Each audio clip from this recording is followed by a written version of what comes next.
नमस्कार दोस्तों। स्वागत है आप सभी का आपके अपने YouTube चैनल LDC वाला पर। आज की इस वीडियो में हम पढ़ने वाले हैं right to information act 2005। RTI act UPSC paper 1 में पूछता है और हाल फिलहाल इस टॉपिक से 20 क्वेश्चन UPSC पूछ रहा है। अगर आप इस टॉपिक को बहुत अच्छे से एक बार पढ़ लेते हैं, अगर हमारी ये वीडियो सीरीज़ जो है RTI एक्ट की अगर ये आप पूरी देख लेते हैं, उसके बाद आप 3 से 4 बार अगर हमारे नोट्स रिवाइज कर लेते हैं तो I think you can easily attempt all the 20 questions. Topic बहुत ज़्यादा बड़ा नहीं है, छोटा ही टॉपिक है, लेकिन थोड़ा फैक्चुअल है।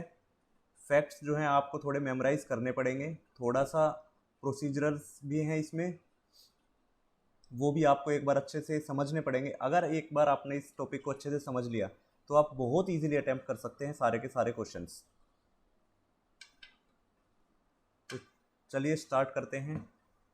तो सबसे पहले RTI एक्ट 2005। RTI एक्ट 2005 में टोटल 6 चैप्टर्स हैं, 2 स्केड्यूल्स और 31 सेक्शंस।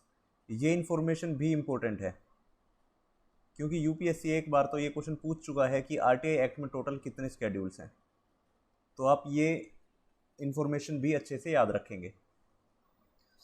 तो सबसे पहले कौन लोग हैं जो RTI एक्ट के थ्रू इन्फॉर्मेशन मांग सकते हैं, तो ये जो है सिर्फ और सिर्फ सिटीजन्स को ही अलाउ किया गया है।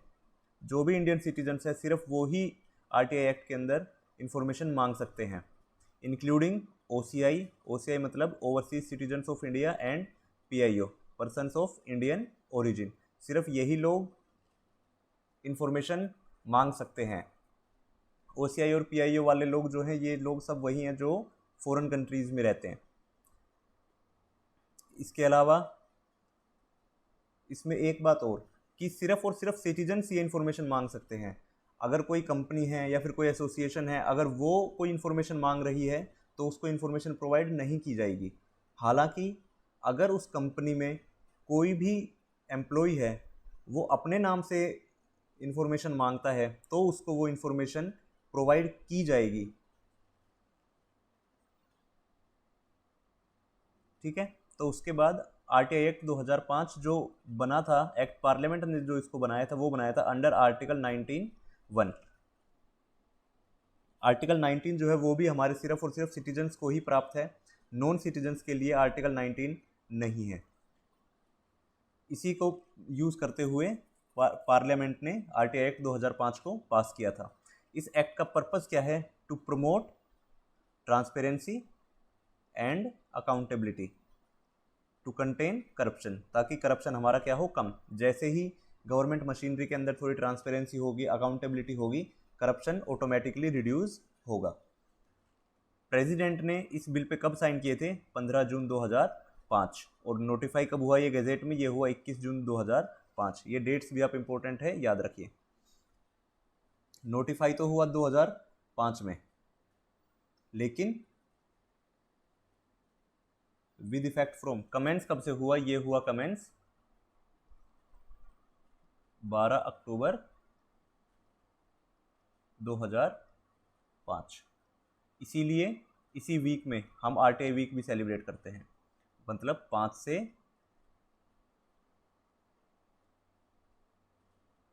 12 तारीख RTI वीक। इसी टाइम ही RTI वीक भी सेलिब्रेट किया जाता है। ठीक है। तो ये एक्ट इनेक्टेड बाय पार्लियामेंट कब? In the 56th year of the Republic of India. ठीक है। ये हो गया इसका इंट्रोडक्शन।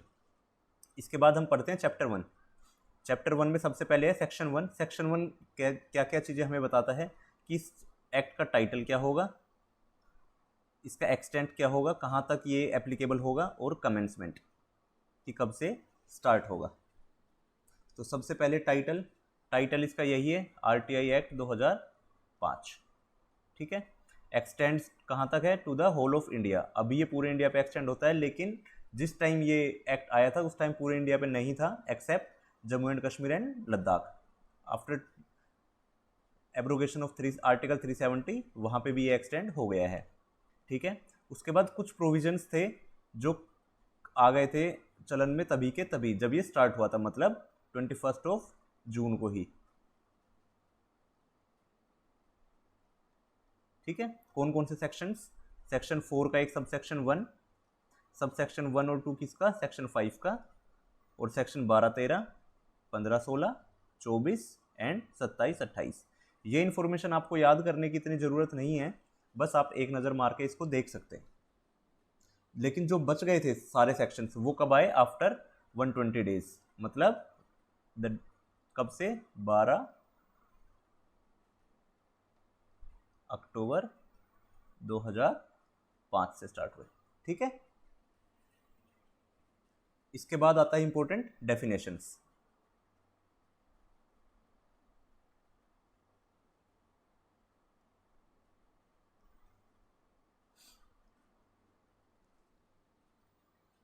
सबसे पहले कौन सी डेफिनेशन है?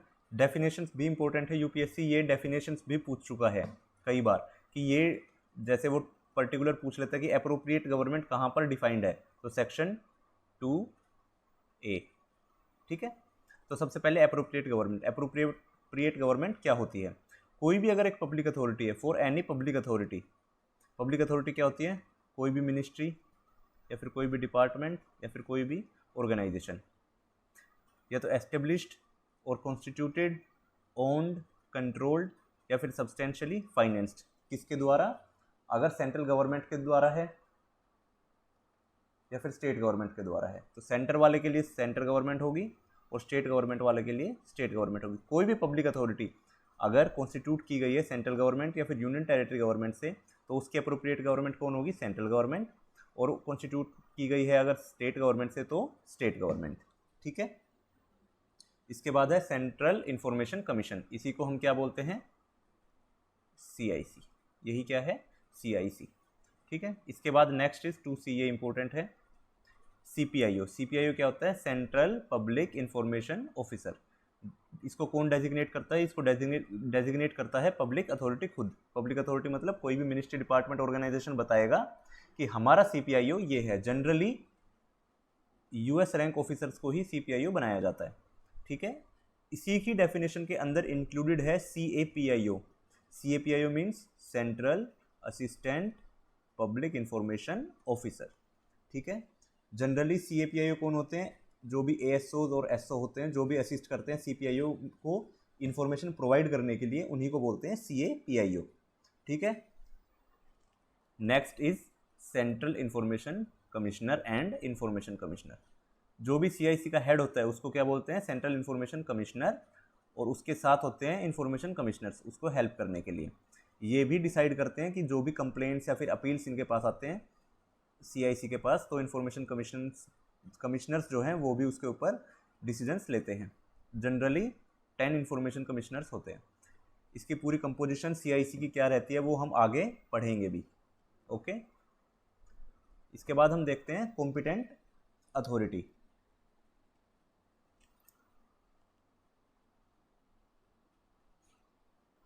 एक चीज़ और जो हमारी छूट गई है CAPIO के बारे में। CAPIO क्या है कि वो सिर्फ और सिर्फ रिसीव कर सकता है, लेकिन इन्फॉर्मेशन प्रोवाइड नहीं कर सकता है। मान लीजिए कोई RTI एप्लीकेशन आई है इन्फॉर्मेशन मांगने के लिए, तो CAPIO उसको रिसीव तो कर सकता है, लेकिन CAPIO इन्फॉर्मेशन प्रोवाइड नहीं कर सकता। इन्फॉर्मेशन कौन प्रोवाइड करेगा? CPIO खुद, ठीक है। इसके बाद कॉम्पिटेंट अथॉरिटी, तो स्पीकर जो होंगे, स्पीकर कॉम्पिटेंट अथॉरिटी होंगे किस केस में? लोकसभा के केस में और लेजिस्लेटिव असेंबली के केस में। लेजिस्लेटिव असेंबली कहाँ पर होती है? ये होती हैं स्टेट्स में, ठीक है।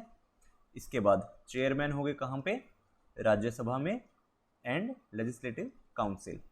CGI is the competent authority for supreme court and chief justice of high court is the competent authority for high court. उसके बाद प्रेसिडेंट, गवर्नर एंड एडमिनिस्ट्रेटर, ये सब कॉम्पिटेंट अथॉरिटी होंगे in respect of their respective offices, ठीक है।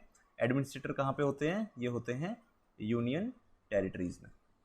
इनको कौन appoint करता है एडमिनिस्ट्रेटर्स को? एडमिनिस्ट्रेटर्स को अपॉइंट करता है president under article 239 of the constitution of India. ठीक है,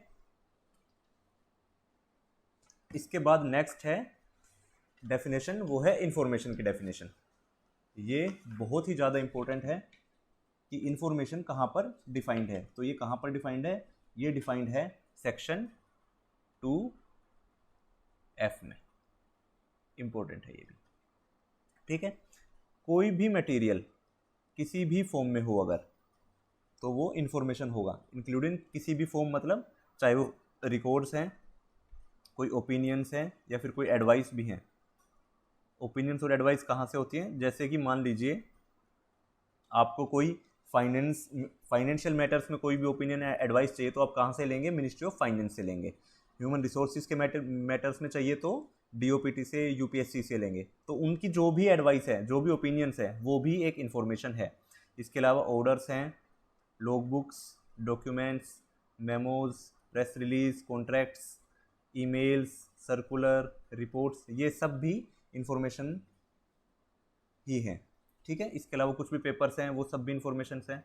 सैम्पल्स, ये इंपॉर्टेंट है। सैम्पल्स जैसे कि मान लीजिए हमारी FCI होती है, जैसे फूड कॉरपोरेशन ऑफ इंडिया, ये इसके पास क्या होता है, गेहूं और चावल रखते हैं ये। ठीक है, तो अगर आप गेहूं और चावल के सैंपल्स भी मांगते हैं RTI में, तो वो भी आपको प्रोवाइड किए जाएंगे। इसके अलावा मॉडल्स हैं, या फिर कोई भी डाटा अगर इलेक्ट्रॉनिक फॉर्म में भी है, तो वो भी इंफॉर्मेशन ही है। ठीक है, इसी में एक इम्पोर्टेंट चीज़ है कि अगर कोई प्राइवेट बॉडी है, ठीक है, अगर उसकी कोई भी इंफॉर्मेशन है, वो एक्सेस करी जा सकती है किसी भी पब्लिक अथॉरिटी द्वारा अंडर एनी लॉ, तो वो इंफॉर्मेशन भी RTI एक्ट के अंदर आपको प्रोवाइड करनी पड़ेगी। ठीक है, इसको हम दोबारा देख लेते हैं कि कोई भी information relating to any private body which can be accessed by any public authority under any law has to be provided in RTI। Okay, इसके बाद है प्रिस्क्राइब्ड। प्रिस्क्राइब्ड आपको इतना इंपॉर्टेंट नहीं भी है, वैसे पता ही है आपको प्रिस्क्राइब्ड क्या होता है। नेक्स्ट इज पब्लिक अथॉरिटी, ये भी इंपॉर्टेंट है। पब्लिक अथॉरिटी क्या होता है, पब्लिक अथॉरिटी मैंने आपको पहले भी बताया था, जैसे कि कोई भी मिनिस्ट्री है, डिपार्टमेंट है, ऑर्गेनाइजेशन है, वही। तो जैसे कि कोई भी अथॉरिटी है, कोई भी बॉडी, या फिर कोई भी इंस्टीट्यूशन ऑफ सेल्फ गवर्नमेंट, किसके द्वारा कॉन्स्टिट्यूट किया गया है, बाय कॉन्स्टिट्यूशन। अगर कॉन्स्टिट्यूशन से बना है जैसे कि UPSC, बाय पार्लियामेंट, तो जैसे कि हम अभी पढ़ ही रहे हैं CIC। अगर स्टेट लेजिस्लेचर से है, जैसे कि स्टेट इंफॉर्मेशन कमीशंस, और बाय नोटिफिकेशन, या फिर सेंट्रल गवर्नमेंट के द्वारा, या यूनियन टेरिटरीज, या फिर स्टेट गवर्नमेंट ने उसको अगर बनाया है, तो वो सब क्या होंगे, पब्लिक अथॉरिटीज़ होंगे। इसमें और भी क्या क्या इंक्लूडेड है, ऑल्सो इंक्लूड्स बॉडी, कौन सी बॉडीज, जो कि ओन्ड, कंट्रोल्ड एंड फाइनेंस्ड, किसके द्वारा, बाय एप्रोप्रिएट गवर्नमेंट। किसी भी एप्रोप्रिएट गवर्नमेंट ने अगर किसी भी बॉडी को ओन किया हुआ है, कंट्रोल किया हुआ है, या फिर फाइनेंसेस जो हैं उसके गवर्नमेंट से आ रहे हैं, तो वो भी पब्लिक अथॉरिटी होगी। इसमें क्या एक और चीज़ इंपॉर्टेंट है जो इसमें इंक्लूडेड है, वो है NGOs। कोई भी NGO अगर फाइनेंस किए जा रहे हैं सरकार के द्वारा, तो वो भी पब्लिक अथॉरिटी होंगे। तो अगर आपको उनकी इन्फॉर्मेशन भी चाहिए, तो RTI के थ्रू आप उनकी इन्फॉर्मेशन भी ऑब्टेन कर सकते हैं। नेक्स्ट इज रिकॉर्ड, ये भी बहुत इंपॉर्टेंट है। ये पूछ भी चुका है UPSC की रिकॉर्ड कहाँ पे डिफाइंड है, तो कहाँ पे डिफाइंड है, सेक्शन 2I में डिफाइंड है।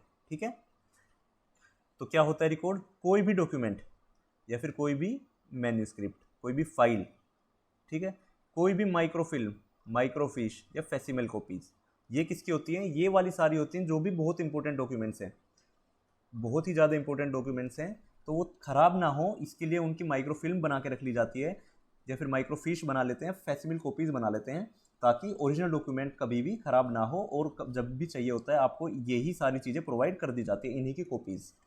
कोई भी इमेज है एम्बोडेड इन माइक्रोफिल्म, अगर माइक्रोफिल्म करके रखी गई है, या फिर कोई भी मटेरियल जो कि किसी कंप्यूटर के द्वारा बनाया गया है, या फिर किसी इलेक्ट्रॉनिक डिवाइस या किसी भी डिवाइस के द्वारा अगर कोई भी इंफॉर्मेशन प्रोड्यूस की जाती है, तो वो भी RTI एक्ट के अंदर आपको प्रोवाइड करनी पड़ेगी। ठीक है, next is J part. J भी इंपॉर्टेंट है कि राइट टू इन्फॉर्मेशन के अंदर क्या क्या चीज़ें इंक्लूडेड हैं। ठीक है, तो इसके अंदर क्या क्या चीज़ें इंक्लूडेड हैं, इंस्पेक्शन ऑफ वर्क, अगर कोई भी काम चल रहा है तो आप उसका इंस्पेक्शन भी कर सकते हैं, डॉक्यूमेंट्स का भी इंस्पेक्शन कर सकते हैं, या फिर किसी भी रिकॉर्ड्स का भी इंस्पेक्शन आप कर सकते हैं। इसके रूल्स क्या है इंस्पेक्शन के वो हम आगे भी पढ़ेंगे कि कितने आपको रुपए देने पड़ते हैं या फिर कितने टाइम के लिए, ठीक है, वो हम आगे इसमें पढ़ेंगे भी। तो अगर इसके अलावा आप नोट्स भी ले सकते हैं, कोई भी एक्सट्रैक्ट है वो भी ले सकते हैं, सर्टिफाइड कॉपीज़ भी ले सकते हैं। सर्टिफाई कौन करके देगा उनको? CPIO करके देगा, ठीक है। कोई भी मटेरियल्स हैं, कोई भी सैंपल्स ले सकते हैं किसी भी मटेरियल्स के। और जो है इसके अलावा आप इंफॉर्मेशन को ऑब्टेन भी कर सकते हैं, जैसे आपका मन करे वैसे, या तो डिस्क में भी ले सकते हैं, फ्लॉपी में भी, कैसेट्स में भी, या फिर टेप्स में भी। जिस भी फॉर्म में आप इन्फॉर्मेशन चाहेंगे आपको इन्फॉर्मेशन उसी फॉर्म में प्रोवाइड की जाएगी। लेकिन इसमें एक चीज़ का ध्यान रखा जाएगा कि इन्फॉर्मेशन सिर्फ उसी फॉर्म में आपको प्रोवाइड की जाएगी जिस फॉर्म में इन्फॉर्मेशन डिस्ट्रॉय ना हो, ठीक है। इसके बाद के पार्ट, के में क्या है? State information commission. सेम जैसे कि सेंट्रल इन्फॉर्मेशन कमीशन है वैसे ही स्टेट इन्फॉर्मेशन कमीशन है स्टेट्स में। सेंट्रल इन्फॉर्मेशन कमिश्नर्स होंगे जो उसको हेड भी करेंगे। नेक्स्ट इज स्टेट PIO, जैसे CPIO वैसे ही क्या है स्टेट PIO भी है, ठीक है। इंपॉर्टेंट है N part. N is third party. Third party कौन होगी? कोई भी person other than the citizen asking for information. जो भी कोई पर्सन है वो इन्फॉर्मेशन अगर कोई मांग रहा है तो अपनी इन्फॉर्मेशन छोड़ के अगर वो किसी और की भी इन्फॉर्मेशन मांगता है तो वो सब थर्ड पार्टी होंगे, ठीक है। मान लीजिए कि अगर आप कोई RTI लगाते हैं, आपने कोई एग्ज़ाम दिया है और कोई RTI लगाते हैं और आप मांगते हैं मार्क्स, अगर अपने आप मार्क्स मांग रहे हैं तो वो ठीक है, लेकिन अगर आपने बोला कि मेरे को किसी और कैंडिडेट के मार्क्स चाहिए तो वो क्या होगा? Third party. तो वो इन्फॉर्मेशन आपको प्रोवाइड नहीं की जाएगी, ठीक है। इसमें पब्लिक अथॉरिटी भी इंक्लूडेड है कि आप पब्लिक अथॉरिटी की भी इन्फॉर्मेशन नहीं मांग सकते हैं। जैसे कि मान लीजिए CPIO है, आप ये नहीं कह सकते कि हमें CPIO की सैलरी बताइए या फिर ऑर्गेनाइजेशन हेड है उनकी सैलरीज वगैरह बताइए, ये सब इसमें प्रोवाइड नहीं की जाएगी क्योंकि ये सब थर्ड पार्टी इन्फॉर्मेशन होती है, ठीक है। इसी के रिगार्डिंग सुप्रीम कोर्ट के कुछ ऑब्जर्वेशंस भी हैं, ठीक है। तो क्या क्या ऑब्जर्वेशंस हैं हम पढ़ लेते हैं, ये भी इंपॉर्टेंट है। Only such information can be provided, सिर्फ वही इंफॉर्मेशन प्रोवाइड की जाएगी जो ऑलरेडी एग्जिस्ट करती है और हेल्ड बाय पब्लिक अथॉरिटी, जो पब्लिक अथॉरिटी के पास है, ठीक है।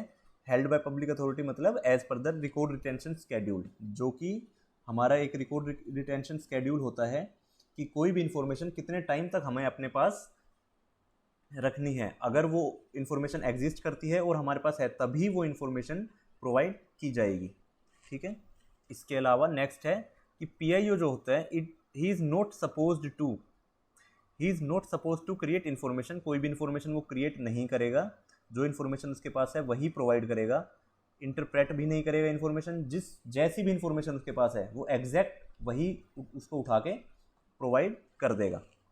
कोई भी प्रॉब्लम्स है उसको सोल्व भी नहीं करेगा ना, और साथ ही साथ ना ही रिप्लाई करेगा हाइपोथेटिकल क्वेश्चंस का। कोई भी हाइपोथेटिकल अगर क्वेश्चंस है तो उनका भी रिप्लाई नहीं किया जाएगा। PIO ऐसी कोई भी इंफॉर्मेशन नहीं प्रोवाइड करेगा जो किसी भी लॉ के अंदर मेंटेन करने के लिए नहीं कहा गया है, ठीक है। PIO is not support to provide information which is not required to be maintained under any law, ठीक है। ऐसी कोई भी इंफॉर्मेशन है जो अगर कोई भी लॉ है वो ये नहीं कहता है कि इस इंफॉर्मेशन को आप रिटेन करके रखेंगे तो वो भी इंफॉर्मेशन नहीं प्रोवाइड की जाएगी। इसके अलावा ऐसी भी कोई इंफॉर्मेशन प्रोवाइड नहीं की जाएगी विच रिक्वायर ड्रॉइंग इन्फरेंसेस और मेकिंग एजम्पशंस। मतलब वही कि जो इंफॉर्मेशन हमारे पास एग्जिस्ट करती है सिर्फ एग्जैक्टली वही information as it is same to same आपको प्रोवाइड कर दी जाएगी। आप उसका कोई भी इंटरप्रिटेशन नहीं करेंगे, कोई भी उसमें एजम्पशंस नहीं करेंगे, जैसे भी फॉर्म में है वो एग्जैक्ट कॉपी उसको प्रोवाइड कर दी जाएगी। और ना ही आप कोई एडवाइस देंगे और ना ही ओपिनियन। RTI में सिर्फ और सिर्फ जो इन्फॉर्मेशन है वो प्रोवाइड की जाएगी, ठीक है। इसके बाद हमारा आता है चैप्टर 2। चैप्टर 1 में 2 ही सेक्शन थे, section 1 and section 2। Next is chapter 2। Chapter 2 क्या है? Right to information and obligations of public authority, कि पब्लिक अथॉरिटी जो भी है उसकी क्या क्या ऑब्लिगेशंस होंगी और राइट टू इन्फॉर्मेशन क्या है, ठीक है। तो सबसे पहले सेक्शन 3 क्या है, राइट टू इंफॉर्मेशन। सभी सिटीजन्स को राइट टू इंफॉर्मेशन का अधिकार है कि कोई भी इंफॉर्मेशन जानने का अधिकार हर एक सिटीजन्स को है, ये सेक्शन 3 में डिफाइंड है, ठीक है। Next is section 4। सेक्शन 4 क्या है, ओब्लिगेशंस ऑफ पब्लिक अथॉरिटी, कि पब्लिक अथॉरिटी की क्या क्या ओब्लिगेशंस हैं, ठीक है। हर एक public authority, every public authority शैल क्या करेगा, मेंटेन करके रखेगा उसके सारे रिकॉर्ड्स, कैसे, कैटेलॉग, इंडेक्स करके रखेगा उसको, कंप्यूटराइज्ड रखेगा और connected through network all over the country, ताकि वो पूरी कंट्री में कहीं से भी एक्सेस किए जा सके। तो ये ओब्लिगेशंस किसकी हैं, ये पब्लिक अथॉरिटी की ओब्लिगेशंस हैं कि उसके सारे रिकॉर्ड्स प्रॉपरली कैटेलॉग्ड हों, अरेंज्ड हों, इंडेक्स हों, उनका प्रॉपर कंप्यूटराइज्ड हो फॉर्म में हो सारे के सारे, और कनेक्टेड हो पूरे कंट्री में, ताकि उनको ईजिली एक्सेस किया जा सके, ठीक है। नेक्स्ट, हर एक पब्लिक अथॉरिटी जो है विद इन 120 डेज, मतलब 120 दिन के अंदर पब्लिश करेगा क्या क्या डिटेल्स, ठीक है। कुछ डिटेल्स बोली गई थी पब्लिक अथॉरिटी को 120 दिन के अंदर पब्लिश करने के लिए, ये आरटीआई एक्ट में ही डिफाइंड था। क्या क्या पर्टिकुलर्स अपने किस चीज़ के, अपने ऑर्गेनाइजेशन के क्या क्या फंक्शंस हैं वो सारे बताने पड़ेंगे, और क्या क्या ड्यूटीज़ हैं वो सब पब्लिश करने हैं अपनी वेबसाइट पे। पावर्स बतानी है एंड ड्यूटीज़ बतानी है अपने सभी ऑफिसर्स की, जो भी ऑफिसर्स हैं उनकी क्या क्या ड्यूटीज़ हैं और उनको क्या क्या ऑथोराइज्ड पावर हैं, वो सब आपको डिफाइन करके वेबसाइट पे अपलोड करने पड़ेंगे विद इन 120 डेज। इसके अलावा क्या क्या प्रोसीजर फॉलो किया जाता है डिसीजन मेकिंग में, कोई भी डिसीजन अगर किसी भी पॉलिसी के ऊपर लेना है, किसी भी मैटर पे लेना है, तो क्या ही प्रोसीजर फॉलो किया जाता है वो भी आपको पब्लिश करना पड़ेगा। चैनल ऑफ सुपरविजन भी पब्लिश करना पड़ेगा कि कोई भी फाइल कैसे कैसे मूव करती है और सुपरवाइजरी रोल में कौन कौन ऑफिसर्स हैं, ठीक है। सारे के सारी कैटेगरी भी बतानी पड़ेगी डॉक्यूमेंट्स की जो भी उसके द्वारा हेल्ड की जा रही है पब्लिक अथॉरिटी। पब्लिक अथॉरिटी मतलब किसी भी मिनिस्ट्री डिपार्टमेंट्स के पास कौन से डॉक्यूमेंट्स हैं उनकी सारी कैटेगरीज भी बतानी पड़ेंगी, ठीक है। कौन से रूल्स हैं, रेगुलेशंस हैं, कोई भी मैनुअल्स हैं या फिर कोई भी नॉर्म्स हैं अपने फंक्शंस को डिस्चार्ज करने के लिए, कोई भी मिनिस्ट्री डिपार्टमेंट क्या रूल्स फॉलो कर रहा है अपने फंक्शंस को करने के लिए, तो वो उनकी सभी कॉपीज़ भी वेबसाइट पे आपको पब्लिश करने पड़ेगी। पर्टिकुलर्स बताने पड़ेंगे कंसल्टेशन के लिए भी और रिप्रेजेंटेशंस के लिए भी, कि अगर हमें कोई कंसल्टेशन करनी है तो किसको कांटेक्ट करना है, रिप्रेजेंटेशन डालनी है तो किसको कांटेक्ट करना है। इसके अलावा स्टेटमेंट ऑफ बोर्ड्स, जो भी बोर्ड मीटिंग्स होती हैं या काउंसिल मीटिंग होती हैं, कमेटी मीटिंग्स होती हैं, उनकी जो भी डिसीजंस होते हैं वो भी आपको पब्लिश करने पड़ेंगे। प्रॉपर डायरेक्टरी हर किसी ऑफिसर्स की, कि उनके क्या क्या ईमेल एड्रेस है या फिर ऑफिशियल फ़ोन नंबर्स जो भी हैं वो भी आपको वेबसाइट पे पब्लिश करने पड़ेंगे। मंथली रिम्यूनरेशंस भी डालने पड़ेंगे कि ऑफिसर्स को कितना कितना रिम्यूनरेशन प्रोवाइड किया जा रहा है। इसके अलावा क्या क्या बजट एलोकेट किया जाता है, क्या क्या बजट है जो एलोकेट होता है, प्रपोज एक्सपेंडिचर कि कितना आपने मांगा था, उसके अलावा सब्सिडी प्रोग्राम्स क्या क्या रन किए जा रहे हैं, ठीक है। फैसिलिटीज़ अवेलेबल टू सिटीजन्स को क्या क्या फैसिलिटीज़ अवेलेबल है वो भी आपको पब्लिश करना पड़ेगा वेबसाइट पे ही। इसमें क्या क्या इंक्लूडेड है, वर्किंग आवर्स ऑफ लाइब्रेरी या फिर रीडिंग रूम, ये भी आपको बताना पड़ेगा कि लाइब्रेरी के वर्किंग आवर्स कितने हैं या फिर रीडिंग रूम के कितने हैं। पर्टिकुलर्स ऑफ PIO, ये भी इंपॉर्टेंट है कि जो भी आपका पब्लिक इंफॉर्मेशन ऑफिसर है उसके पर्टिकुलर्स भी आपको वेबसाइट पे पब्लिश करने पड़ेंगे विद इन 120 डेज, ठीक है। ये सारी इंफॉर्मेशन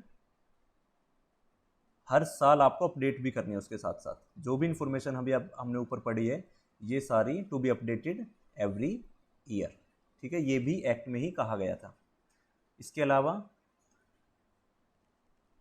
पब्लिक अथॉरिटी को क्या क्या पब्लिश करना है, ऑल फैक्ट्स, जो भी फैक्ट्स हैं, कोई भी अगर पॉलिसी बनाई जा रही है, ठीक है, कोई भी अगर कोई पॉलिसी है, कोई पब्लिक अथॉरिटी या कोई मिनिस्ट्री डिपार्टमेंट अगर कोई पॉलिसी बना रहा है तो उसके सारे फैक्ट्स जो उसने कंसीडर किए थे वो पॉलिसी बनाते टाइम या फिर वो पॉलिसी अनाउंस करते हुए, जो भी कोई पॉलिसी होगी एट द एंड वो सिटीजन्स को तो अफेक्ट करेगी ही, तो उसके जो भी फैक्ट्स हैं वो सारे के सारे फैक्ट्स भी पब्लिक अथॉरिटी को पब्लिश करने हैं, ठीक है।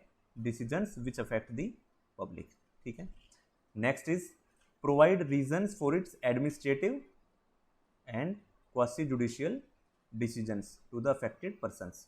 ठीक है, कोई भी अगर आप डिसीजंस लेते हैं, एडमिनिस्ट्रेटिव डिसीजन लेते हैं किसी भी मैटर पे, या फिर क्वासी जुडिशियल, अगर आप क्वासी जुडिशियल फॉर्म में भी कोई मिनिस्ट्री डिपार्टमेंट है, अगर वो कोई भी डिसीजन लेता है तो उसको उसके रीजंस भी प्रोवाइड करने पड़ेंगे अफेक्टेड पर्सन्स को कि ये डिसीजन लेने का रीज़न क्या है।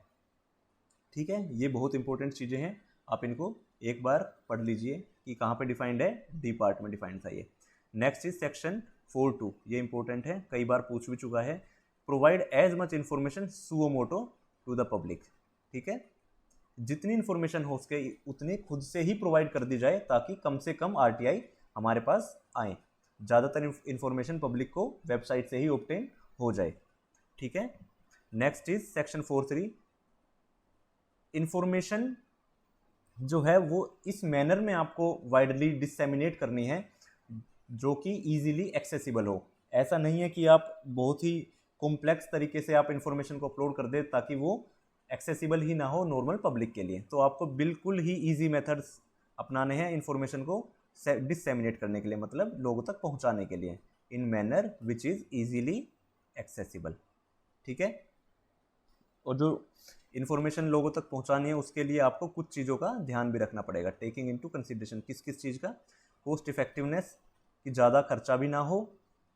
लोकल लैंग्वेज, ऐसा नहीं है कि जहाँ पे जो लैंग्वेज बोली ही नहीं जा रही है उसी लैंग्वेज में आप, मतलब अगर मान लीजिए जैसे कि सदर्न स्टेट्स है या नॉर्दर्न स्टेट्स है, अगर आप नॉर्दर्न स्टेट्स में अगर ऐसी कोई लैंग्वेज लिख देते हैं जो कि यहाँ के लोग नहीं पढ़ पाते हैं तो वो भी कोई फ़ायदा नहीं है। तो आपको उसी लैंग्वेज में इंफॉर्मेशन प्रोवाइड करनी है जो लैंग्वेज वहाँ के लोग इजीली पढ़ पाएँ, समझ पाएँ।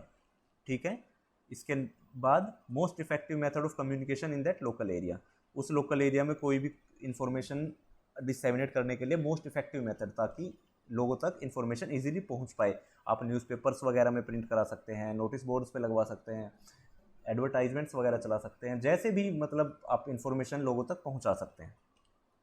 और इन्फॉर्मेशन क्या है, should be easily accessible. Information लोगों को बहुत ही इजीली एक्सेसिबल होनी चाहिए। डिसेमिनेटेड का मतलब क्या है, ये भी डिफाइन किया हुआ है एक्ट में ही, means making known the information, मतलब इंफॉर्मेशन लोगों तक पहुंचाना। कैसे?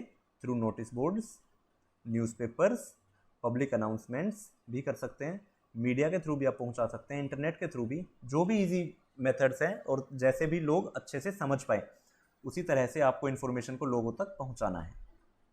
ठीक है, इसी के रिगार्डिंग फिर गवर्नमेंट ऑफ इंडिया ने भी कुछ डिसीजंस लिए थे, वो भी बहुत इंपॉर्टेंट है, वो भी हम एक बार देख लेते हैं।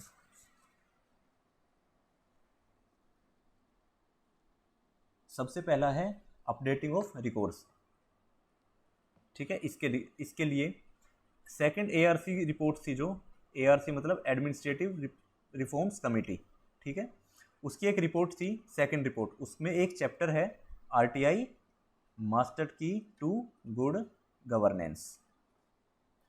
इस रिपोर्ट में ही रिकमेंड किया गया है as a one time measure, एक वन टाइम मेजर हर एक मिनिस्ट्री डिपार्टमेंट ऑर्गेनाइजेशन को लेना है। किस चीज़ के लिए? कि अगले 5 साल जो भी उनकी इम्पोर्टेंट स्कीम्स या फिर फ्लैगशिप प्रोग्राम्स हैं, उन सभी स्कीम्स प्रोग्राम्स का 1% पैसा अगले 5 साल तक वो निकाल के रखेंगे। किस चीज़ के लिए? अपने रिकॉर्ड्स अपडेट करने के लिए, अपना इंफ्रास्ट्रक्चर इम्प्रूव करने के लिए, अपनी जो भी मैनुअल्स होंगी वो बनाने के लिए, और एस्टेब्लिश पब्लिक रिकॉर्ड्स ऑफिस। ठीक है, 1% पैसा, 1% फंड्स फॉर 5 ईयर्स। ठीक है, अगले 5 साल तक के लिए 1% पैसा हर फ्लैगशिप प्रोग्राम से। किस काम के लिए? इन सभी काम्स के लिए। नेक्स्ट क्या है? पीआईओ जो है वो सिर्फ और सिर्फ इंफॉर्मेशन प्रोवाइड नहीं करेगा, not confined to furnish information only, लेकिन उसके साथ साथ उसको एक रोल और भी दिया गया है, to be courteous and provide necessary help to the information seeker. अगर कोई इंफॉर्मेशन मांग रहा है तो उसको जो भी ज़रूरत होगी वो भी पीआईओ प्रोवाइड करेगा, नेसेसरी हेल्प भी पीआईओ को प्रोवाइड करनी है। और कोई अगर इंफॉर्मेशन आपसे मांग रहा है तो आपको उसके लिए अच्छे से उसकी बातें सुननी भी है और इन्फॉर्मेशन भी प्रोवाइड करनी है। ऐसा नहीं है आपने बोल दिया कि नहीं आप जाके ऑनलाइन भेजिए या फिर आप हमें चिट्ठी लिख के दीजिए। हो सकता है कि कोई इंसान हो जिसको इन्फॉर्मेशन कोई मांगनी हो और वो लिख नहीं पाता हो या फिर वो सब ये सब चीज़ें नहीं कर पाता हो, तो भी हेल्प कौन करेगा, पीआईओ को उसको हेल्प पूरी की पूरी करनी है। उसके बाद आता है सुओ मोटो डिस्क्लोज़र।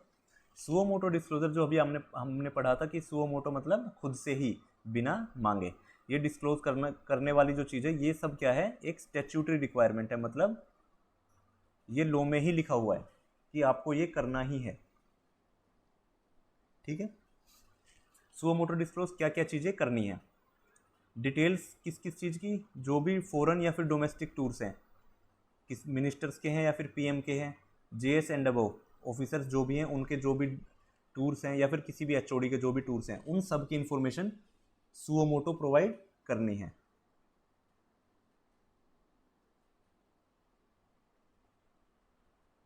तो इसमें आप देख सकते हैं कि कोई भी वो नहीं है जो लोग कॉम्पिटेंट अथॉरिटी थे, जो हमने डेफिनेशंस में पढ़ा था, जैसे कि ना यहाँ पे स्पीकर्स हैं,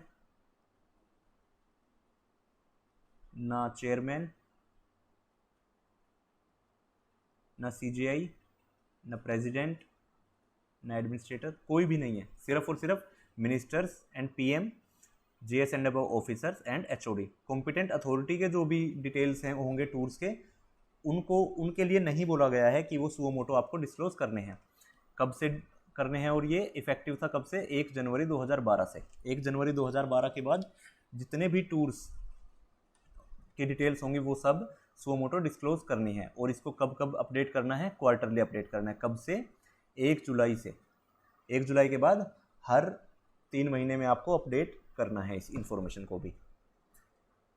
ये सुओ मोटो डिस्क्लोजर वाला जो प्रोविज़न है किसके लिए एप्लीकेबल नहीं है, कोई भी जो हमारी सिक्योरिटी ऑर्गेनाइजेशन है या फिर इंटेलिजेंस ऑर्गेनाइजेशन हैं उनके लिए नहीं है ये। और ये एक और चीज़ इंपॉर्टेंट है कि ये चीफ विजिलेंस ऑफिसर्स जो हैं उनके लिए भी ये एप्लीकेबल नहीं है सुओ मोटो डिस्क्लोजर वाला क्लोज जो है हमारा सुओ मोटो डिस्क्लोज। और ये भी है कि हमेशा लोकल लैंग्वेज में ही प्रोवाइड करना है हमको। ऐसा नहीं है कि आप ऐसी इन्फॉर्मेशन ऐसी लैंग्वेज में प्रोवाइड कर दें जो वहाँ के लोग पढ़ ही नहीं पाते हो। इन्फॉर्मेशन रिलेटेड टू प्रोक्योरमेंट, अगर कोई भी प्रोक्योरमेंट की लिमिट कर रहा है कोई भी अगर पब्लिक अथॉरिटी, तो उसकी भी इन्फॉर्मेशन सुओ मोटो डिस्क्लोज करनी है। और उसके लिए एक लिमिट भी सेट कर दी गई है, कितनी, 10 लाख तक की। 10 लाख तक की अगर कोई भी चीज़ें प्रोक्योर की जा रही हैं तो उसका डिस्क्लोज सुओ मोटो ही पब्लिक अथॉरिटीज़ को करना होगा।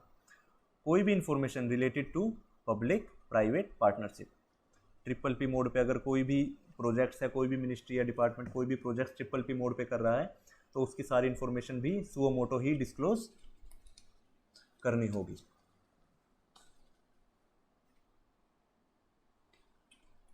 ठीक है, इसके अलावा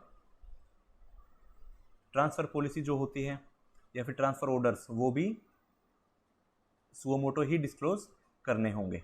लेकिन इसमें भी कुछ एक्सेप्शंस हैं कि कौन से ट्रांसफ़र पॉलिसी और ट्रांसफ़र ऑर्डर्स हैं जो सुओ मोटो डिस्क्लोज नहीं करने हैं। कौन से जो कि हमारी सोवरेनिटी को इफेक्ट करें, इंटीग्रिटी को, सिक्योरिटी एंड स्ट्रेटेजिक इंपॉर्टेंस से, या फिर साइंटिफिक या फिर इकोनॉमिक इंटरेस्ट जो है हमारे स्टेट्स के अगर उसके अगेंस्ट है, तो वो एग्जेम्प्टेड है इस वाले सुओ मोटो डिस्क्लोजर वाले क्लोज से।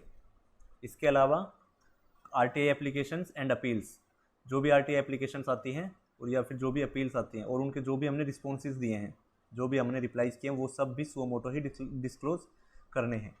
इसमें भी एक्सेप्ट है, मतलब क्या इन्फॉर्मेशन हमें सुओ मोटो डिस्क्लोज नहीं करनी है कि अगर मान लीजिए कोई आरटीआई एप्लीकेशन आई थी, उसमें किसी की पर्सनल इन्फॉर्मेशन हमसे मांगी गई थी, तो वो सुओ मोटो डिस्क्लोज नहीं करनी है। ठीक है, ये सब सुओ मोटो डिस्क्लोज करने के लिए गवर्नमेंट ने क्यों बोला था, ताकि हमारी जो जितनी भी इन्फॉर्मेशन हो वो ऑलरेडी वेबसाइट पे अवेलेबल हो और आरटीआई जो है कम से कम आए, पब्लिक को जितनी हो सके उतनी इन्फॉर्मेशन ऑटोमेटिकली वेबसाइट से ही वो ऑब्टेन कर सकें। इसके अलावा सीएजी के कुछ जो पैराज हैं या फिर पीएसी हैं उनके अगर कोई पैरा हैं, पब्लिक अकाउंट कमेटी होती है उनके अगर कोई पैरा हैं, पार्लियामेंट्री कमिटीज़ हैं तो उनके अगर कोई पैराज हैं ऑडिट करता है सीएजी, उसके बाद पैरा बनाता है कि ये वाली चीज़ें मतलब ठीक नहीं है उनके लिए, जो भी पैराज वो बनाते हैं, तो वो सब भी आपको सुओ मोटो डिस्क्लोज करने हैं। लेकिन कब? जब वो अपनी रिपोर्ट्स पार्लियामेंट में ले कर दे, जब उनकी जो भी रिपोर्ट्स हैं वो पार्लियामेंट में ले हो जाए, उसके बाद आप वो सब सुओ मोटो डिस्क्लोज कर सकते हैं, ना कि उससे पहले। इसमें भी कुछ एग्जेम्पशंस हैं, जैसे कि वही sovereignty, integrity, security and strategic importance और साइंटिफिक या फिर इकोनॉमिक इंटरेस्ट ऑफ स्टेट। अगर ये सारी चीज़ों को कोई इफेक्ट करता है, अगर कैग पैरा या पीएससी पैराज है, तो वो भी एग्जेम्प्टेड है अपलोड सुओ मोटो डिस्क्लोज करने से। इसमें क्या क्या करना है? नॉट ओनली कि उनकी रिपोर्ट्स और उनका एक्शन टेकन रिपोर्ट्स जो है वो भी साथ के साथ डिस्क्लोज करनी है, लेकिन कब करनी है? वो सब जब पार्लियामेंट में ले हो जाए उसके बाद। इसके अलावा सिटीजन चार्टर भी हर मिनिस्ट्री डिपार्टमेंट्स को बना के अपलोड करना है। 6 मंथली रिपोर्ट भी जो है वो भी ऑटोमेटिकली डिस्क्लोज करनी है ऑन परफॉर्मेंस के ऊपर। 6 मंथली रिपोर्ट्स जो है वो भी सुओ मोटो ही डिस्क्लोज करनी है वेबसाइट पे। इसके अलावा जो भी सारी ग्रांट्स हैं जो स्टेट गवर्नमेंट्स को प्रोवाइड करते हैं, या फिर एनजीओज़ को, या फिर किसी भी इंस्टीट्यूशंस को, कोई भी मिनिस्ट्री डिपार्टमेंट अगर कोई ग्रांट्स दे रहा है तो उसकी इन्फॉर्मेशन भी वेबसाइट पे पब्लिश करनी है। कब करनी है? On quarterly basis. ठीक है। इसके अलावा कुछ इंपॉर्टेंट पॉइंट्स और हैं सुओ मोटो डिस्क्लोजर्स को लेकर। ठीक है। क्या है? हर एक मिनिस्ट्री या फिर पब्लिक अथॉरिटी अपना जो भी प्रोएक्टिव डिस्क्लोजर पैकेज है, प्रोएक्टिव डिस्क्लोजर पैकेज मतलब जो भी सुओ मोटो डिस्क्लोज करनी है इन्फॉर्मेशन, उसका जो भी पैकेज है वो ऑडिट करवाएगा, ऑडिटेड बाय थर्ड पार्टी। कब? हर साल। हर साल ऑडिट कराएगा किसी भी थर्ड पार्टी से कि जो भी उसका सुओ मोटो डिस्क्लोजर का पैकेज है to be audited by third party every year. ठीक है। और जो भी थर्ड पार्टी ऑडिटर्स होंगे उनके नाम जो है वेबसाइट पे डिस्क्लोज भी करने हैं कि हमने जो अपना प्रोएक्टिव डिस्क्लोजर पैकेज है वो किससे हमने ऑडिट कराया है, उसका नाम भी वेबसाइट पे आपको पब्लिश करना है। हर एक मिनिस्ट्री और या फिर कोई भी पब्लिक अथॉरिटी को एक नोडल ऑफिसर भी अपॉइंट करना है इस काम को लेकर। जो प्रोएक्टिव डिस्क्लोजर है पैकेज कि इसका काम अच्छे से हो रहा है, इसके लिए एक नोडल ऑफिसर को अपॉइंट करना है, और वो जेएस या फिर एडिशनल एचओडी जो हैं उनके लेवल से नीचे का ऑफिसर नहीं हो सकता है। ठीक है। किस चीज़ के लिए? For ensuring compliance of proactive disclosure, कि प्रोएक्टिव डिस्क्लोजर जो है वो सारी चीज़ें अच्छे से हो रही हैं या नहीं, वो सब कौन देखेगा? यही नोडल ऑफिसर। ठीक है। और जो भी हर एक मिनिस्ट्री या डिपार्टमेंट की जो भी एनुअल रिपोर्ट है उसमें भी इंक्लूड करना पड़ेगा एक चैप्टर ऑन आरटीआई। आरटीआई का जो भी चैप्टर है उसमें ये जो प्रोएक्टिव डिस्क्लोजर वाला पैकेज है इसकी इंफॉर्मेशन उस एनुअल रिपोर्ट में भी डालनी पड़ेगी। नेक्स्ट है कि हर एक पब्लिक अथॉरिटी डिपार्टमेंट्स या मिनिस्ट्रीज़ को खुद ही एक एनालिसिस करना है कौन सी इन्फॉर्मेशन का, उस इन्फॉर्मेशन का जो बहुत बार मांगी जा रही है, which is sought most often, और उसको ऑटोमेटिकली वेबसाइट पे ही पब्लिश कर दिया जाए ताकि हमारे पास आरटीआई कम से कम आए। ठीक है। इन सारी चीज़ों को लेकर कॉम्पिटेंट अथॉरिटी की भी कुछ डायरेक्शंस थी। कॉम्पिटेंट अथॉरिटी वही सब जैसे स्पीकर हैं, प्रेसिडेंट है, एडमिनिस्ट्रेटर है, गवर्नर हैं। ठीक है। उनकी भी इस सुओ मोटो डिस्क्लोजर को लेकर कुछ डायरेक्शंस हैं जो कि इम्पोर्टेंट है, हमें पढ़नी पड़ेगी।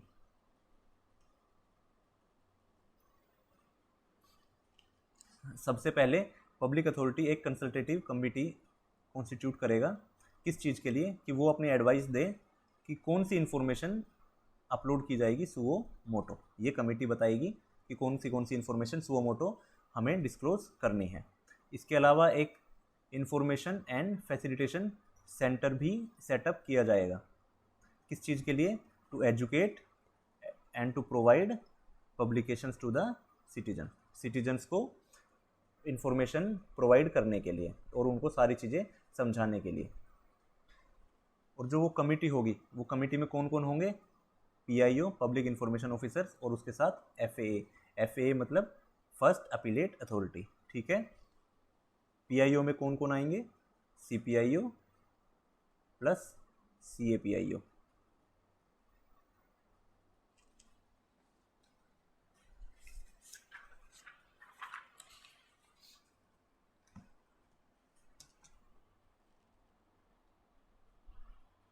और ये जो कमिटी है ये आइडेंटिफाई करेगी जो भी इंफॉर्मेशन फ्रीक्वेंटली मांगी जा रही है तो उसको डिस्क्लोज कर दिया जाए ऑटोमेटिकली। और जो फर्स्ट अपीलेट अथॉरिटी है ये PIO की डेफिनेशन के अंदर नहीं आता है, ठीक है। PIO में कौन कौन है, CPIO और CAPIO, सिर्फ यही दो लोग हैं, ठीक है। नेक्स्ट इज जो इन्फॉर्मेशन होगी वेबसाइट पे वो भी ऐसा नहीं है कि आप ऐसे ही कहीं पे भी इसको छुपा के अपलोड कर दो कि ताकि पब्लिक ढूंढ ही ना पाए, ठीक है। It must be organised in a searchable and retrievable database to enable people to access reports, ताकि पब्लिक आसानी से उस रिपोर्ट्स को एक्सेस कर पाए। वेबसाइट पे साथ के साथ डेट भी डालनी है जब भी वो इन्फॉर्मेशन अपलोड करी जा रही है। ये भी इंपॉर्टेंट है कि आप जब भी कोई इन्फॉर्मेशन वेबसाइट पे डालेंगे उसके साथ डेट भी डालेंगे कि ये इन्फॉर्मेशन वेबसाइट मिनिस्ट्री ने कब अपलोड करी है।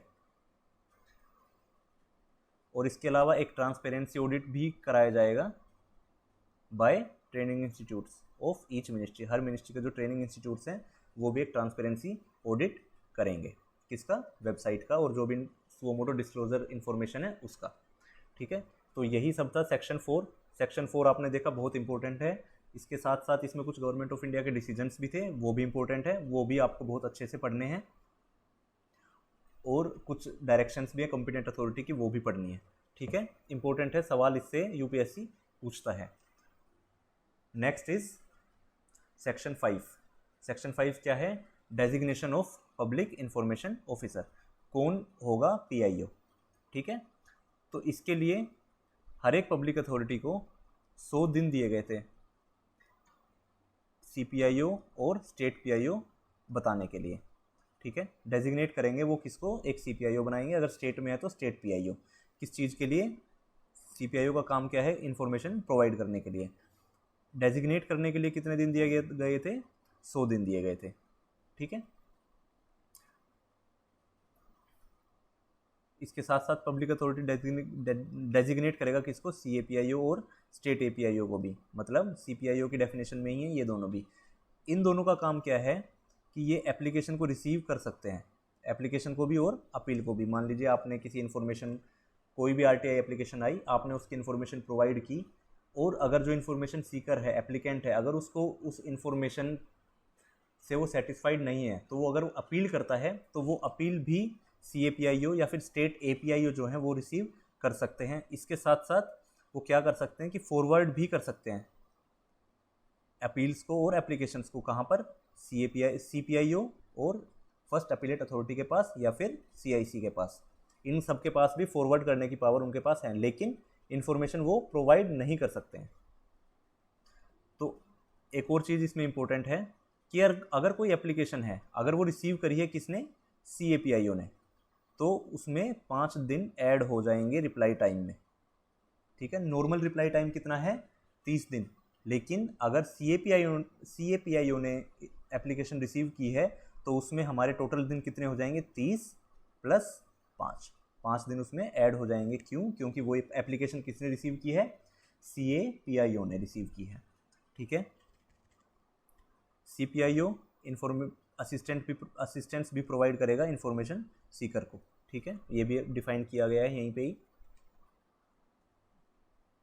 CPIO असिस्टेंस ले भी सकता है अदर ऑफिसर्स की अपनी ड्यूटीज़ को डिस्चार्ज करने के लिए, ठीक है। अपनी डिस्चार्ज जो भी है उसकी डिस्चार्ज करने के लिए वो अदर ऑफिसर्स को भी की असिस्टेंस भी ले सकता है। और अदर ऑफिसर्स कौन कौन होंगे, जैसे कि उसके नीचे जो भी ASO या फिर SOs हैं।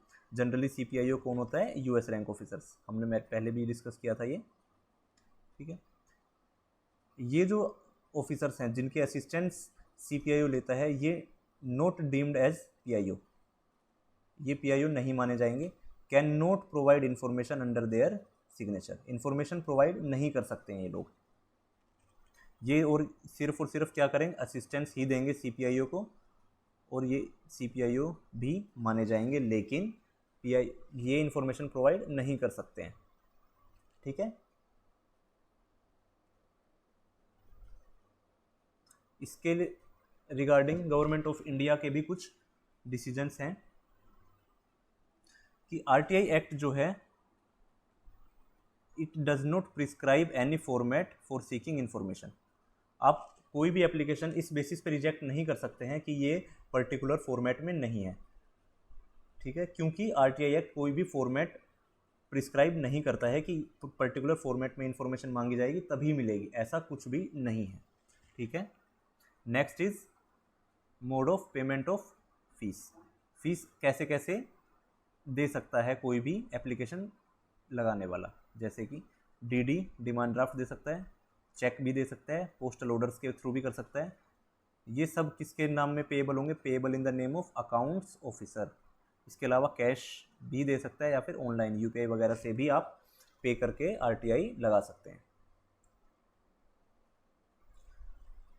इसके अलावा जो भी मिनिस्ट्रीज या फिर डिपार्टमेंट्स हैं, अगर कोई बड़े मिनिस्ट्री या डिपार्टमेंट हैं जहाँ पर एक से ज़्यादा PIO हैं, मोर देन 1 PIO, वो डेजिग्नेट करेंगे एक नोडल ऑफिसर जो कि सारी एप्लीकेशंस रिसीव करेगा on behalf of all PIOs, और उसके बाद जो भी कंसर्न PIO है उसको सेम डे पे ही ट्रांसफ़र कर देगा। ये इंपॉर्टेंट है कि सेम डे ही उनको ये एप्लीकेशन ट्रांसफ़र कर देनी है जो भी कंसर्न PIOs हैं। Particulars of FAA, first appellate authority के जो भी पर्टिकुलर्स हैं should be published on website. First appellate authority की डिटेल्स भी वेबसाइट पे पब्लिश करने हैं, और ये रूल्स प्रिस्क्राइब करते हैं कि ये होंगे senior to CPIO। First appellate authority हमेशा CPIO के सीनियर ही होंगे। ठीक है, इसमें बस इतना ही है सेक्शन 5 में। इसके बाद सेक्शन 6 जो कि इम्पोर्टेंट है वो हम पढ़ेंगे नेक्स्ट क्लास में। आज की क्लास में हम इतना ही पढ़ते हैं। छोटा टॉपिक है, इम्पोर्टेंट टॉपिक है, आसानी से आप समझ के अच्छे से पढ़िए। एक बार दोबारा वीडियो देखिए, और एक बार 2 बार अगर आप इसको रिवाइज करेंगे तो इन्फॉर्मेशन आपके बिल्कुल लर्न हो जाएगी, और बहुत इजीली आप पेपर में क्वेश्चंस भी अटेम्प्ट कर सकते हैं। ठीक है, तो आज की क्लास में इतना ही, मिलते हैं अगली क्लास में। Okay, bye.